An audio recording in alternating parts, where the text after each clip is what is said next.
I'm 68.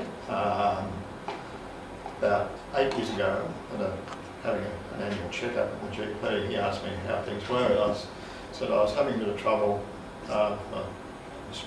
urine stream, and also I was getting up in the middle of the night, which was more than I had done. And he said, well, I haven't checked your prostate out. So as he pulled on a rubber glove, he invited me up on the couch, which he duly performed a rectal examination and said yes, my prostate was enlarged. He ticked the box to include the PSA test and the blood test, which he was sending me off for. It came back with a PSA reading of 2, which established a benchmark. And every time I went to the doctor, every time I had a checkup, he sent me off for another PSA. It slowly rose up to about 3.5, which he then decided to send me off to a urologist who gave me a PSA test every 6 months. It duly got to 5 and then dropped back to 4, and he didn't like that it was bouncing around, so he performed a biopsy, which is a terribly pleasant operation, believe me. They say it's only a procedure, and he advised that I bring somebody to drive me home, and I said, well, why was that? But after the biopsy, I very much found out why I needed someone to drive me home.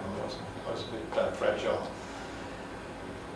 The result of the biopsy came back positive, which was a bit shattering, and he gave me a book and said, take this home and read it. It had all the treatments that are available, and he said, also, when you finish reading it, give it to your wife to read, because she's part of the equation, and the women are the medical managers of the family, and they're inclined to send those blokes along to have their own checkups and know when the kids have had chickenpox and all these sorts of things. So we went back, and I'd chosen the treatment that I thought was probably I'd like to have, mainly because of the side effects and the minimal amount of incontinence, which I didn't fancy being a little old man standing in the corner wetting himself, because I have several young grandchildren who do that anyway, but that's acceptable to them, it's not acceptable to me.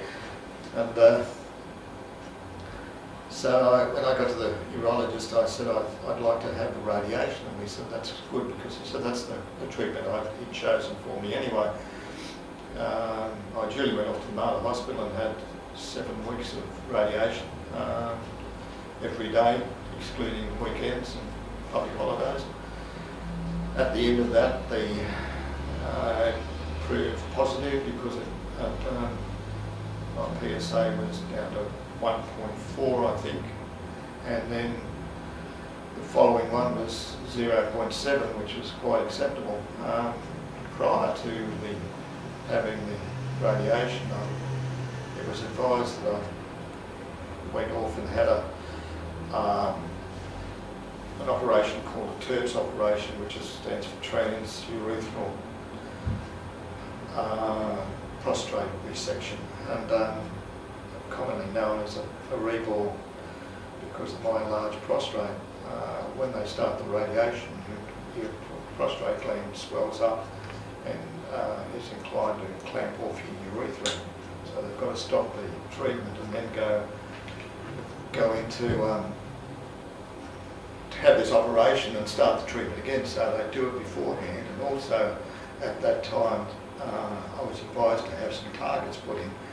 There's 4 small gold targets about the size of a full stop, which enable the radiologist to pinpoint the section of the prostate that they want to radiate. They're still there, and the current price of gold are probably quite valuable, but I can't get anyone to take them out at the moment, or make anybody game enough to try and find them. But anyway, that's beside the point. When you start the treatment, they list out all the side effects that you may get. Some people unfortunately get them all. I was one of the fortunate ones that only got a couple, and they were only towards the end, which was quite good. That was about 18 months ago now, and I'm still in a recovery period, but the Marta, the Professor Denham at the Marta told me to go away. I was only wasting his time, so I'm now in the hands of my urologist, and who looks after me sees me every 6 months. And he's quite pleased with the results as it goes. Part of the side effects, ongoing side effects, is that you have some stray radiation down in that area, and there's a lot of things down there which I didn't realise, which actually get cooked. So you have strange things happening to your bowels and your bladder, and performance of your prostate. There was one particular that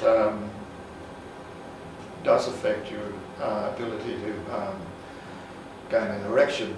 About 4 or 5 months after I finished the treatment, I woke up one morning with a pleasant surprise and tapped my wife on the shoulder and said, "Have a look at this." And by the time she woke up and had a look at it, it had gone down. But I duly told the urologist, and he thought that was wonderful. He said, "At least everything's working." So it's only a matter of time, and all these things come back. But at 68, our relationship is more of a loving relationship and not a sexual one.